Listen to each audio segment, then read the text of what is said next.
السلام علیکم، میرا نام ہے اسامہ جمیل اور میری آج کی ویڈیو کا ٹاپک ہے گزرا ہوا زمانہ آتا نہیں دوبارہ۔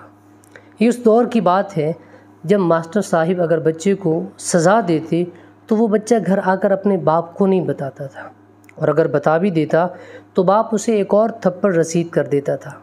یہ وہ دور تھا جب اکیڈمی کا کوئی تصور نہیں تھا، ٹیوشن پڑھنے والے بچے نکمے شمار کیے جاتے تھے، بڑے بھائیوں کے کپڑے چھوٹے بھائیوں کے استعمال میں آتے تھے اور یہ کوئی معیوب بات نہیں سمجھی جاتی تھی۔ لڑائی کے موقع پر کوئی ہتھیار نہیں نکالتا تھا، بس صرف اتنا کہنا کافی ہوتا تھا کہ میں تمہارے ابا جی سے شکایت کروں گا۔ یہ سنتے ہی اکثر مخالف فریق کا خون خشک ہو جاتا تھا۔ اس وقت کے ابا جی بھی کمال کے تھے، صبح سویرے فجر کے وقت کڑکدار آواز میں سب کو نماز کے لیے اٹھا دیا کرتے تھے۔ بے طلب عبادتیں ہر گھر کا معمول تھیں۔ کسی گھر میں مہمان آ جاتا تو ارد گرد کے ہمسائے حسرت بھری نظروں سے اس گھر کو دیکھنے لگتے اور فرمائشیں کی جاتی تھیں کہ مہمانوں کو ہمارے گھر بھی لے کر آئیں۔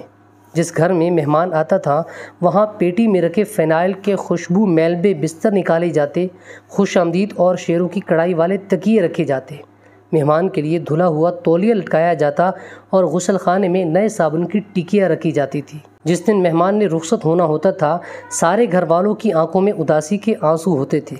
مہمان جاتے ہوئے کسی چھوٹے بچے کو 10 روپے کا نوٹ پکڑانے کی کوشش کرتا تو پورا گھر اس پر احتجاج کرتے ہوئے نوٹ واپس کرنے میں لگ جاتا تھا، تاہم مہمان بہر صورت یہ نوٹ دے کر ہی جاتا تھا۔ شادی بیاہوں میں سارا محلہ شریک ہوتا تھا۔ شادی غمی میں آنے جانے کے لیے ایک جوڑا کپڑوں کا علیحدہ سے رکھا جاتا تھا جو اسی موقع پر استعمال میں لایا جاتا تھا۔ جس گھر میں شادی ہوتی تھی ان کے مہمان اکثر محلے کے دیگر گھروں میں ٹھہرائے جاتے تھے۔ محلے کی جس لڑکی کی شادی ہوتی تھی بعد میں پورا محلہ باری باری میاں بیوی کی دعوت کرتا تھا۔ کبھی کسی نے اپنا عقیدہ کسی پر تھوپنے کی کوشش نہیں کی، سب کا رونا ہنسنا سانجا تھا، سب کے دکھ ایک جیسے تھے، سب غریب تھے، سب خوشحال تھے۔ دکاندار کو کھوٹا سکہ چلا دینا ہی سب سے بڑا فراڈ ہوتا تھا۔ اب وہ دن تو لوٹ کے نہیں آنے، مگر ہم اپنی نسل کو اپنی روایات سے روشناس کروا دیں تو یہ تو ہم کر سکتے ہیں۔ اپنا بہت سارا خیال رکھیے۔ اللہ حافظ۔